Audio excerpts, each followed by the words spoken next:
I spent 10 years building my wife's dream house. The day we moved in, she handed me divorce papers, but she didn't know my dad was a lawyer, and we made sure she'd never see our kids again. We moved in on a Friday. The air still smelled like sawdust and fresh paint, the kind that sticks to your clothes and tells you this house is brand new. Boxes were stacked in every corner, labeled in Melissa's perfect handwriting. Afternoon light cut through the big glass doors she'd insisted on, hitting the kitchen island I'd spent 2 weekends sanding smooth. The granite countertops gleamed. The custom cabinets I'd built by hand stood perfect and level. 10 years. 10 years of working double shifts. 10 years of bleeding my savings dry. 10 years of coming home with splinters in my hands while she picked out paint samples. "It's perfect," Melissa said, tracing the counter's edge. "It is," I said, smiling. "We did it." She turned to face me. Her expression was calm, cold. "You did it." Then she handed me a manila envelope. I laughed. "What's this?" "Divorce papers." My stomach dropped. "You're joking." Her face didn't move. "I'm not." Melissa, my wife of 12 years, mother of our 2 kids, Emma and Jake, the woman I proposed to on a beach in Mexico, the reason I'd worked 16-hour days, building this house she designed down to every detail. "You waited until we moved in?" She shrugged.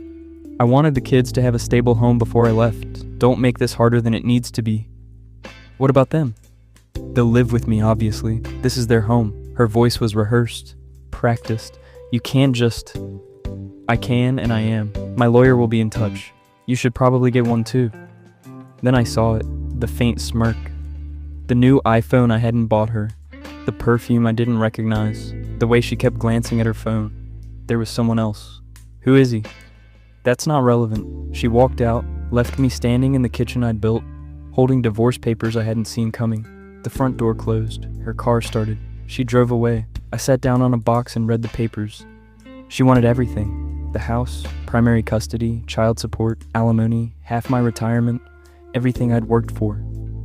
At the bottom, it said the papers had been prepared by Grant Morrison, attorney at law. I didn't know anyone named Grant Morrison. That night, after Melissa took the kids to her sister's for the weekend, I sat alone in the half-furnished living room. Her coffee mug still sat on the counter. Divorce papers lay on the table. I stared at them for an hour. My phone buzzed. My dad. "David, you sound like hell, son. What happened?" I told him everything, every word, every look. The house, the papers, the way she'd smiled when she said she deserved more. He didn't interrupt, just listened. When I finished, he said, "Bring me the paperwork tomorrow morning." My father retired 2 years ago, but he never really stopped being sharp. 40 years as a family lawyer taught him every trick. When I handed him the papers Saturday morning, he flipped through them slowly, page by page. Then again, faster. "She's good," he said finally. "This was drafted by someone who knows what they're doing." "So I'm screwed." I didn't say that. He pulled out his phone and started typing. 2 minutes later, he turned the screen toward me. Grant Morrison, mid-40s, partner at Morrison & Associates, specializing in family law. And there, in a photo from some legal conference, was Grant standing next to Melissa.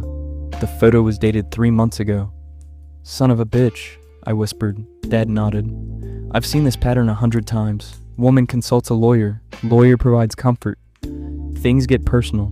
Next thing you know, the lawyer sees an opportunity. She's sleeping with her lawyer. Probably. But what matters is this." He pointed to a clause. "She's claiming the house is marital property. When did you buy the land?" 12 years ago, right after we got engaged." "Before the marriage?" "Yeah. Why?" Dad smiled, not a happy smile, the smile of a predator. "Because if the land was purchased before the marriage and you paid for construction with your own income, then the house isn't marital property. It's yours." My heart started pounding. "Are you serious?" "Dead serious. But we need documentation, bank records, receipts, everything." I kept it all, every receipt, every invoice. "Good. Bring them tomorrow. We have work to do." For the next week, I kept calm. Let Melissa believe she'd already won. She came by every day with Grant. Expensive suit, perfect hair, calling me buddy. "Hey buddy, once the paperwork's finalized, you'll want to start looking for an apartment. The kids need space here." Melissa stood beside him, nodding. I played along. "Of course, whatever's best for them." Grant smiled. Glad you're being reasonable. The moment they left, I called my dad. We spent 2 nights in his office, surrounded by documents and coffee cups. The land deed, purchased in my name only 2 months before the wedding. Melissa had never been added. I'd asked once if she wanted to be on the paperwork. She'd wave me off. Too much legal stuff, you handle it. Bank records, every payment for materials, contractors, permits, all from my personal account. Melissa contributed exactly $0. Emails, dozens showing Melissa approving purchases. Use the account, babe. Whatever you need for the house. And then Dad found something else. Look at this. 2 months before filing, Melissa had withdrawn $50,000 from our joint savings, transferred it to a private account I didn't know existed. She was planning this, Dad said quietly, for months. My hands shook. $50,000. Money for Emma's college fund. Can we use this? Absolutely. This shows premeditation. She was hiding assets. No judge will like that. By the end of the week, we had everything. Friday morning, Grant called my dad's office to discuss settlement. I listened on speakerphone. Grant's voice was smooth. So, Mr. Richardson, I think we can wrap this up quickly. My client is willing to let your son keep his retirement if he signs over the house. Dad leaned back. His voice was polite, almost friendly. Here's my counteroffer. Melissa gets nothing. Not the house, not the car, not alimony, and we're asking for primary custody. Silence. Then Grant laughed. With all due respect, that's not gonna fly. The house was built on land purchased before the marriage in my client's name only. Every dollar came from his personal income. Your client contributed nothing. It's not marital property. More silence. We'll let a judge decide, Grant said coldly. We will, and the judge will be interested to know your client withdrew $50,000 into a private account 2 months before filing. That's dissipation of marital assets, Grant. The line went dead. Dad smiled. Now we wait. That night, Melissa called me. You had no right to go through my accounts. You used my money, I said calmly. That gives me every right. You're not taking my kids, David. They're our kids, and the court will decide. I'm their mother, and I'm their father, the father who's been here every night while you planned your exit with your lawyer boyfriend. Silence, then cold. You'll regret this. No, I don't think I will. I hung up. The hearing was 2 weeks later. When we walked into the courtroom, Melissa was already there with Grant. Conservative dress, minimal makeup, the devoted mother routine. The hearing started. Grant painted Melissa as a devoted mother who just wanted stability for her children. Then my dad stood. He presented the land deed, the bank records, the emails, every piece of evidence. Your Honor, the petitioner claims this house is marital property. The evidence shows otherwise. The land was purchased before the marriage. Every dollar spent on construction came from my client's income. The petitioner contributed nothing financially. Grant tried to object. Your Honor, my client contributed in other ways. Picking out curtains isn't a financial contribution, Dad said flatly. People laughed. The judge didn't. Then Dad dropped the bomb.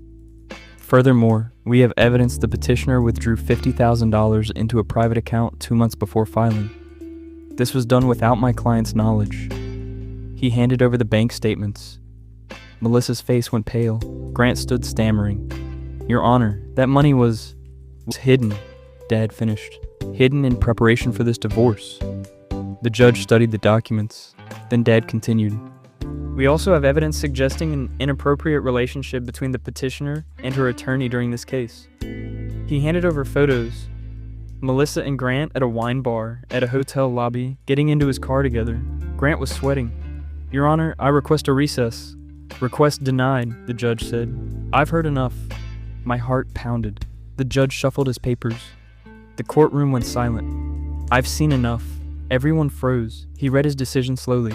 The house was built on land purchased prior to the marriage. All construction costs were paid by the petitioner from personal funds. Therefore, the trial that the house is not marital property and will remain with the petitioner. Grant's face fell.